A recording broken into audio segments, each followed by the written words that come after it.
Hello students,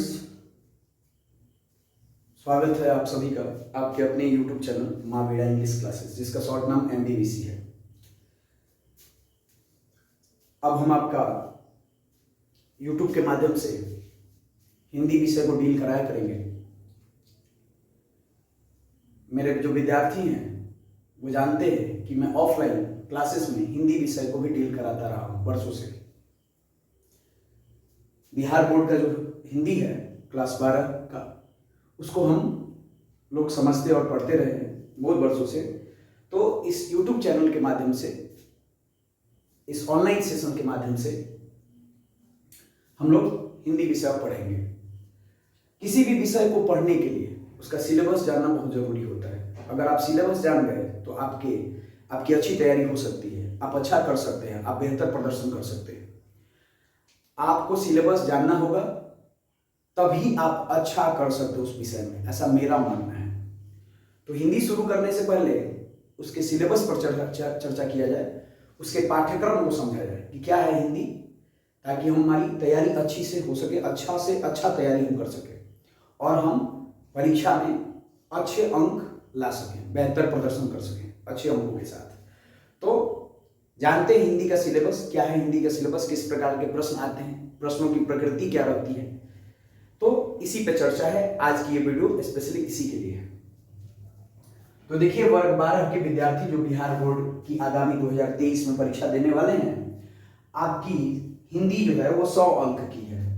आप सबको ये पता है कि आपकी जो हिंदी विषय है, आपका जो हिंदी विषय है वो 100 अंक का है। इसकी परीक्षा 100 अंक की होती है, 100 अंक हिंदी। तो 100 अंक की हिंदी है। इसमें जो वस्तुनिष्ठ प्रश्न आते हैं वो 50 अंक के आते हैं, यानी 50 वस्तुनिष्ठ प्रश्न, और विषयनिष्ठ प्रश्न जो है वो भी 50 अंक के आते हैं। यानी OMR टाइप, OMR पे जो आपको गोला लगाना होता है, उस प्रकार के प्रश्न आपके पास, उस प्रकार के जो अंक है प्रश्नों का वो 50 है। और विषयनिष्ठ यानी लिखने वाला जो प्रश्न है, जिसको आप लिखित रूप से लिखते हैं, वो प्रश्न आपके 50 अंक के होते हैं, यानी दोनों साइड 50-50। अब ध्यान दीजिएगा, शुरू में जो परीक्षाएं होती रही हैं उसमें 50 ही प्रश्न आते थे। वस्तुनिष्ठ का मैं बात कर रहा हूं, विषयनिष्ठ को हम बाद में डील करेंगे, पहले वस्तुनिष्ठ की। तो इसमें 50 अंक आते हैं, लेकिन विगत 3-4 वर्षों से प्रश्नों की संख्या बढ़ती रही है, ठीक है। और प्रश्नों की संख्या अभी बढ़ के 60 हुई है, और कोरोना कालखंड से पहले भी ये 60 प्रश्न पूछे जाते रहे हैं विगत 2 साल। मैं थोड़ा सा भूतकाल में आपको लेके जाऊंगा। 2022 की परीक्षा और 2021 की परीक्षा, 2 परीक्षाएं हुई बिहार बोर्ड के द्वारा, जो कोरोना कालखंड से प्रभावित थी। कोरोना से प्रभावित यानी उस समय कोरोना का दंश देश झेल रहा था। तो इस प्रकार की परीक्षाएं हुई 2021 और 2022। विद्यार्थियों को सहूलियत देने के लिए, विद्यार्थियों को पर बर्डन कम पड़े, ऐसा सरकार का मानना था। तो उन्होंने वस्तुनिष्ठ प्रश्नों की संख्या में इजाफा किया, वस्तुनिष्ठ प्रश्नों की संख्या को बढ़ा के 100 किया था, 100 किया था इन 2 परीक्षाओं में। इन 2 परीक्षाओं में 2022 और 2021 में जो वस्तुनिष्ठ प्रश्न आए वो 100 आए थे।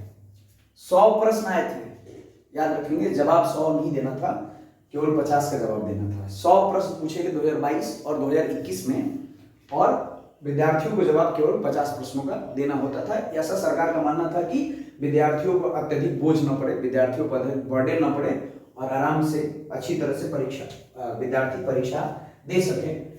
तो ये 22 और 21 का मसला था। उसके पहले जो है 22 यानी 19, 18 इत्यादि वर्षों में जो है वो 60 वस्तुनिष्ठ प्रश्न पूछे जाते रहे। हिंदी की बात कर रहा हूँ मैं, हिंदी की बात कर रहा हूँ। वहां पे 60 प्रश्न पूछे जाते थे और जवाब विद्यार्थियों को 50 का देना था।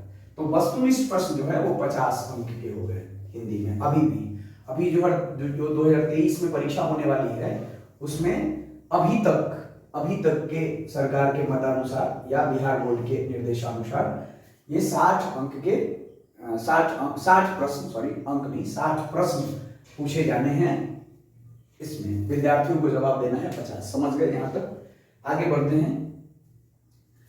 वस्तुनिष्ठ प्रश्न 50 अंक के आएंगे, वस्तुनिष्ठ प्रश्नों की संख्या 60 होगी। इस बार 2023 की बात मैं कर रहा हूं। उत्तर देना केवल 50 प्रश्नों का, कई विद्यार्थी जो हैं यहाँ पे मिस्टेक करते हैं, आप लोगों को मैं यहाँ पे थोड़ा सा सुझाव देना चाहूंगा। 60 प्रश्न आए हैं, 60 को रंग दिए, गोला लगा दिए 60। ऐसी स्थिति आपके लिए घातक सिद्ध हो सकती है। आपके अंक आप क्या समझते हैं कि 50 में 50 ला देंगे? यहाँ पे बिल्कुल नहीं, 60 रंगेंगे तो फिर गड़बड़ हो जाएगा। OMR बेस्ड है, वो मशीन कंप्यूटर के द्वारा चेक किया जाता है। आप 60 प्रश्नों का जवाब ना दें, केवल 50 प्रश्नों का जवाब दें। जो आपको अच्छा लगता है 60 में से किन्हीं 50 प्रश्नों का आप जवाब दें जो आपको बढ़िया लगता है, जिनमें आप सक्षम है उत्तर देने में। कभी भी विद्यार्थियों 60 का 60 गोला न लगाएं, 60 प्रश्न न रंगें, 60 प्रश्नों का उत्तर न दें। बहुत ज्यादा तेज बनता है ना तो फिर गड़बड़ा जाता है मामला। तो इसलिए मैं आपको सजेशन देना चाहूंगा। तो वस्तुनिष्ठ प्रश्न 50 अंक के होंगे, 60 प्रश्न जरूर पूछे जाएंगे, लेकिन उत्तर देना है किन्हीं 50 प्रश्नों का, किन्हीं 50 प्रश्नों का आपको उत्तर देना है। अब वस्तुनिष्ठ प्रश्न किस प्रकार से आएंगे?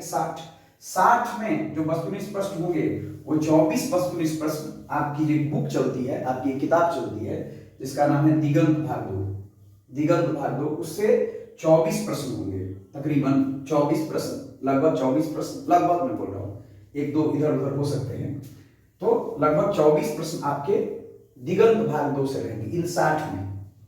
और आपका व्याकरण और रचना जो पक्ष है, व्याकरण और रचना पक्ष, यहां से प्रश्नों की जो संख्या होगी वो 36 के आसपास हो सकती है। ठीक है, 36, 35, 34 ये सब ऐसे रहेगा, लगभग इसी रेशियो में रहेगा। तो 36 प्रश्न आपके व्याकरण और रचना पक्ष से, यानी संज्ञा सर्वनाम, मैं अलग फिर बताऊंगा आगे कि क्या क्या आएगा व्याकरण और रचना पक्ष से। तो ये आप समझ गए, ये प्रश्नों की संख्या हो गई 60, लेकिन इनमें से दोनों मिला के किन्हीं आप 50 प्रश्न का जवाब दे सकते हैं, यानी 50 उत्तर आपको देना है। OMR पे रंगना जो है आपको वो 50 को रंगना है। ठीक है, यहां तक बात स्पष्ट है। अब हम यहां तक बात स्पष्ट है तो फिर आगे बढ़ते हैं, अगले वीडियो में वहां पे जाते हैं, आपको विषय निष्ठ आपको समझाते हैं जो आपका लिखने वाला है।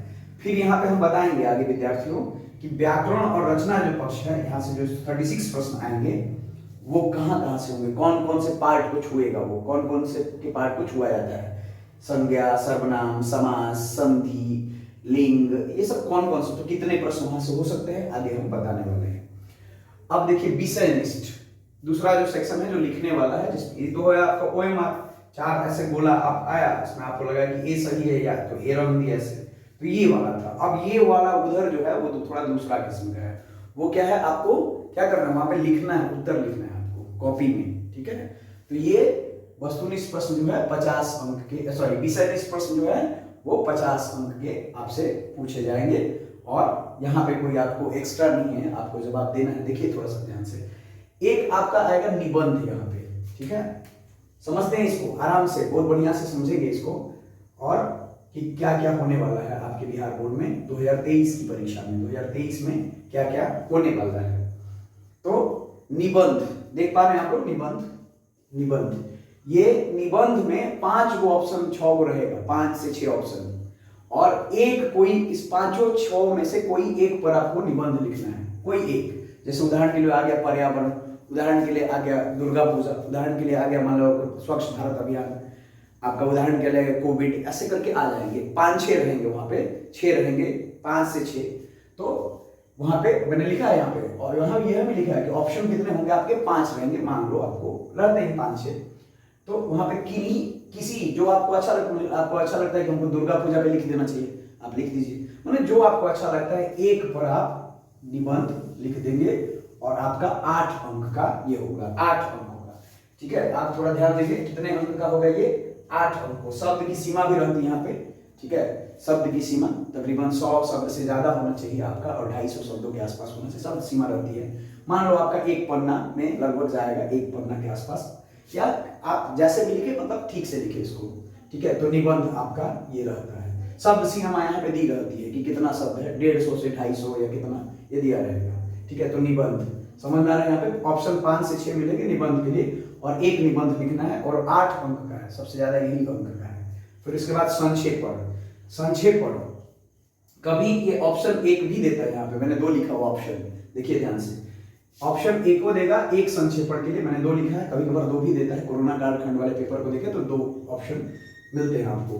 तो एक का किन्हीं एक का जवाब यहाँ पे संक्षेपण करना है, संक्षेपण किसी एक का बनाना है, और एक का बनाना है यानी वो 4 अंक का आपका होगा। ठीक है, तो 4 अंक संक्षेपण, यानी एक दो संक्षेपण आएंगे तो एक को बनाना पड़ेगा आपको, 4 अंक मिलेंगे यहाँ पे। अब है पत्र या आवेदन पत्र लेखन, पत्र या आवेदन पत्र लेखन, पत्र लिखिए या आवेदन पत्र दोनों आएगा।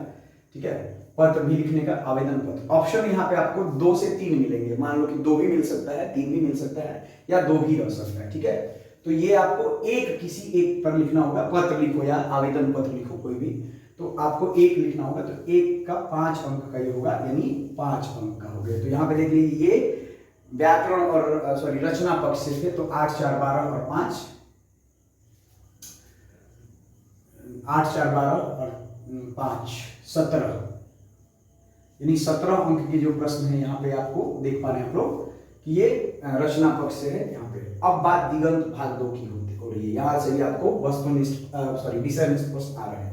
दिगंत भाग 2 यानी आपकी जो हिंदी की टेक्स्ट बुक है, हिंदी की बुक है, वहां से अवतरण व्याख्या देख पा रहे हैं, अवतरण व्याख्या, गद्य या पद्य दोनों से अवतरण व्याख्या हो सकता है और होता रहा है।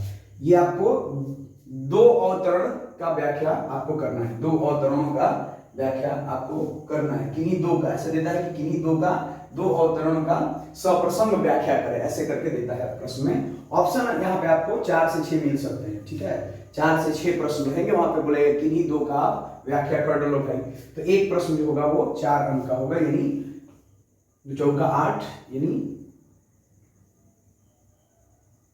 2 प्रश्न होंगे, यहाँ पे 2 करना है आपको, तो 4 दूना 8 सॉरी, तो 8 अंक के यहाँ पे आपको हो सकते हैं। ठीक है, 8 अंक मिल सकते हैं आपको, सॉरी, तो 8 अंक। फिर इसके बाद प्रश्न उत्तर, ये लघु प्रश्न उत्तर, लघु उत्तरी है आपका, बिल्कुल लघु में देना, छोटे में जवाब देना इसका। तो यहाँ पे आपको ऑप्शन 8 से 10 रहेंगे, यानी 8 से 10 प्रश्न आपको पूछे जाएंगे, कौन से, लघु उत्तरी प्रश्न। और एक प्रश्न जो होगा वो 2 अंक का होगा, यानी आपको 5 प्रश्नों का जवाब देना होगा, यानी 5 दूना सॉरी 2 5 10, यानी आपको एक प्रश्न 2 का तो 5 हो गए, यानी 5 को आप जवाब दीजिएगा तो 10 अंक आपको यहाँ पे मिल जाएंगे। फिर आपको प्रश्न उत्तर, यहाँ पे भी है प्रश्न उत्तर, ये दीर्घ प्रश्न उत्तर है, लंबा प्रश्न उत्तर लिखना पड़ेगा, यानी लंबा उत्तर देना पड़ेगा, सॉरी। और या तो सारांश भी रह सकता है, किसी पाठ का सारांश, जैसे मान लो कि पहले पाठ है बातचीत शीर्षक निबंध का सारांश लिखे, पहला पाठ है बालकृष्ण भट्ट का। फिर या तो मान लो उधर बोले कड़बक शीर्षक कविता का भावार्थ लिखे, भावार्थो दे सकते हैं यहाँ पे। तो ये सब भावार्थ, सारांश या दीर्घ उत्तरी इसको कहेंगे हम। ये आपको 3 आएंगे प्रश्न, यानी 3 का जवाब देना होगा। यहाँ पे 3 प्रश्न आपको मिल रहे हैं, 3 प्रश्नों का जवाब देना होता है। मिलेंगे तो आपको ऑप्शन यहाँ पे 5 से 6, लेकिन किन्हीं 3 प्रश्नों का आपको जवाब देना होगा उनमें से। तो 3 × 5 यानी 15 मार्क्स के ये हो गए, 15 अंक के हो गए। इस प्रकार आप जोड़ेंगे यहाँ पे तो लगभग पहुंच जाते हैं 50 अंक के लगभग। देखिए 15 10 25 और 25 और 5 30 3 33 और 33 और 17, ये आपके 33 और 17 50 अंक हो गए, बिल्कुल सही। तो ये आपका सेक्शन 50 मार्क्स का है, यानी ये आपको विषय लिस्ट जो है वो 50 अंक। तो आप समझ पाए कि क्या क्या आपको निबंध, संक्षेपण पत्र या आवेदन पत्र लेखन, और ये है आपका दिगंत भाग 2 हिंदी की जो बुक है, वहां से अवतरण व्याख्या, प्रश्न उत्तर, लघु उत्तरीय प्रश्न, ये उसके बाद प्रश्न उत्तर, दीर्घ उत्तरीय या सारांश या भावार्थ, ये सब लिखना। तो ये आपके 50 और इधर आपके 50 अंक हो गए। ठीक है, तो अभी हम आगे हम चर्चा कर रहे हैं कि बता रहे हैं आगे कि यहाँ पे कौन कौन से भाग को छूता है, यानी व्याकरण पक्ष से। और अब हम लोग वस्तुनिष्ठ प्रश्न की प्रकृति को समझने का प्रयास करते हैं। वस्तुनिष्ठ प्रश्न को, प्रकृति को समझेंगे हम लोग यहाँ पे। तो आप लोगों को जैसे पता है कि वस्तुनिष्ठ प्रश्न कितने आते हैं, वस्तुनिष्ठ प्रश्न जो है वो 60 आएंगे, 60, और उनमें से जवाब आपको देना है कितनों का, मात्र 50 का, 50 का जवाब देना है। OMR बेस्ड है ये। तो 60 आएंगे वस्तुनिष्ठ प्रश्न, और 60 में से आपको किन्हीं 50 प्रश्नों का जवाब देना होता है। अब यहाँ पे देखिए, आपकी हिंदी की जो पाठ्य पुस्तक है उसका नाम है दिगंत भाग 2, हिंदी की जो पाठ्य पुस्तक है उसका नाम है दिगंत भाग 2। तो वस्तुनिष्ठ प्रश्न, जैसे कि मैं बता चुका हूँ आपको कि इसका रेशियो जो है वो 24 और 36 का है, लगभग 24 36, यानी 36 यहाँ से और तकरीबन 24 यहाँ से। प्रश्न 2-4 इधर उधर हो सकते हैं, ठीक है, 2-4 प्रश्न हो सकता है कभी कभार ऐसा भी होता है कि 1-2 प्रश्न इधर उधर हो सकते हैं, लेकिन लगभग रेशियो यही है 24 और 36 का, यानी 60 प्रश्न आपको पूछे जाएंगे तो 24 और 36 का आपका ये रेशियो बनेगा। ठीक है, तो आप समझ पा रहे हैं कि 24 दिगंत भाग 2 और 36 जो है व्याकरण और रचना पक्ष से जो है वो सवाल आपके पूछे जाएंगे। तो यहाँ पे देखिए आपकी हिंदी की जो पाठ्य पुस्तक है दिगंत भाग 2, उसमें 2 खंड है, एक है गद्य खंड और एक है पद्य खंड। ठीक है, तो गद्य खंड में आप देख पा रहे हैं कि आपके पास 13 चैप्टर है, बातचीत से लेके और लास्ट है शिक्षा। गद्य खंड आपके पद्य खंड में भी आपको तकरीबन 13 चैप्टर हैं। तो कड़बक जिसको कौन लिखा है, जायसी लिखा है। ठीक है, जायसी के द्वारा ये रचित है। ठीक है, एक है पद आपका सूरदास के द्वारा, ये एक पद है आपका। इसके बाद तुलसीदास के द्वारा सूरदास, तुलसीदास, ये सब लोग लिखा है। ठीक है, इसके बाद छप्पय कवि, ये सब है। तमुल कोलाहल कलह में पुत्र वियोग, ये यहाँ पे ये 2 सेक्शन आपके यहाँ पे हो रहे हैं, सॉरी गद्य खंड और पद्य खंड। तो यहाँ से इस सेक्शन से मिला के आपको 24 ऑब्जेक्टिव प्रश्न पूछे जाएंगे, 24 लगभग। ठीक है, 1-2 प्रश्न मैं बार बार कह रहा हूँ इधर उधर हो सकते हैं, लेकिन लगभग रेशियो यही रहेगा आपका 24 प्रश्न यहाँ से दिगंत भाग 2 के इस खंड से यहाँ पे। तो आपको मैं एक बात बता देना चाहूंगा, सभी विद्यार्थी रट लीजिएगा क्या, ये जितना है बातचीत कौन लिखा है, तो बालकृष्ण भट्ट। आगे बहुत सारी वीडियो आएंगी हमारी, तो बातचीत निबंध है, मैंने लिख दिया है यहाँ पे कि बातचीत क्या है, निबंध है, उसमें क्या कहा था, क्या है कहानी है, ये सब मैंने लिखा हुआ है यहाँ पे। और फिर इसके राइटर लोग का नाम आप रट जाइएगा। ठीक है, 5-7 प्रश्न तो इसी पे आते हैं कि 5-7 ऑब्जेक्टिव तो इसी पे आएंगे कि कौन पाठ का नाम है और कौन राइटर है। ठीक है, तो कौन लेखक है, तो ये सब आपको रट जाना है। तो यहाँ से आपके 24 प्रश्न लगभग आएंगे। अब चलते इधर हम लोग व्याकरण और रचना पक्ष की बात करते हैं। तो आपके चैप्टर्स आपके सामने लिखे हैं, देखिए संज्ञा, सर्वनाम, विशेषण, लिंग, संधि, कारक, समास, वचन, क्रिया, शब्द, वाक्य, वर्ण, विलोम शब्द, पर्यायवाची शब्द, मुहावरे, अनेक शब्दों के लिए एक शब्द, उपसर्ग तथा प्रत्यय और काल। तो देखिए यहाँ पे प्रश्नों की प्रकृति थोड़ा सा फ्लक्चुएट होती रहती है, इधर उधर होती रहती है।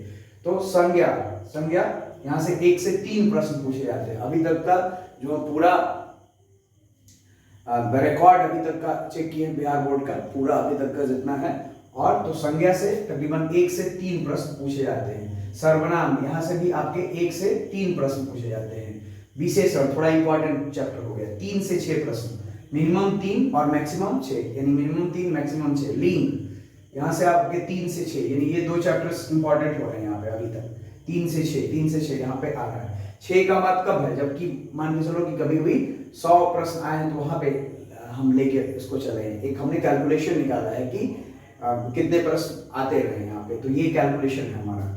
इसके बाद संधि यहाँ से भी 2 से 4 प्रश्न, कारक यहाँ से 2 से 4 प्रश्न, समास 3 से 6 प्रश्न इंपॉर्टेंट हो गए, देख रहे हैं ना यहाँ पे 3 मिनिमम 3 है, ये 3 से 6 यानी मिनिमम 3 मैक्सिमम 6, यानी इसके बीच में रह सकता है। इसके बाद वचन यानी 2 से 4, क्रिया 1 से 3, शब्द, वाक्य या वर्ण यहाँ से 2 से 6 प्रश्न यहाँ पे आ सकते हैं, ये भी इंपॉर्टेंट हो रहा है। विलोम शब्द, ठीक है, विलोम करना है तो यहाँ पे 2 से 4 ये भी इंपॉर्टेंट चल रहा है अभी। पर्यायवाची ये इंपॉर्टेंट सेक्शन है, पर्यायवाची शब्द, ठीक है, तो ये भी 2 से 4। इसके बाद मुहावरे बहुत इंपॉर्टेंट है, मुहावरे यहाँ पे देख रहे हैं, मुहावरे 3 से 5, मुहावरा हमेशा पूछता रहा, ठीक है। अनेक शब्दों के लिए एक शब्द बहुत कम 1 से 2, और अनेक शब्दों के लिए एक शब्द 1 से 2, या 0 से भी 2 पूछा है, ठीक है, 0 से भी 2 ये किया है, कभी नहीं भी पूछा है। इसके बाद उपसर्ग तथा प्रत्यय 1 से 2, ठीक है, उपसर्ग प्रत्यय। इसके बाद मैं यहाँ पे थोड़ा सा करेक्शन करूंगा, यहाँ पे उपसर्ग प्रत्यय थोड़ा ज्यादा पूछा है कभी बार, तो ये 2 से हम इसको 4 कर लेते हैं उपसर्ग प्रत्यय, ठीक है, तो कभी 2 कभी से 4 रहा है यहाँ पे। इसके बाद काल 0 से 1, तो ये सब इंपॉर्टेंट है, ठीक है। यही आपके बिहार बोर्ड के जो हिंदी का जो पाठ्यक्रम है और उसमें वस्तुनिष्ठ की जहाँ तक बात की जा रही है, तो वहाँ पे ये सब इंपॉर्टेंट हो रहे हैं आपके, और यहीं से ये प्रश्न आपको आएंगे, ठीक है। तो वीडियो पर बने रहने के लिए, वीडियो को देखने के लिए, इतना समय देने के लिए आप सभी का धन्यवाद बहुत बहुत। अगर चैनल पे नए हैं तो सब्सक्राइब जरूर कर लीजिएगा, आगे हिंदी और इंग्लिश की तैयारी में आपको बहुत मदद मिल सकती है यहाँ से। Thank you very much once again.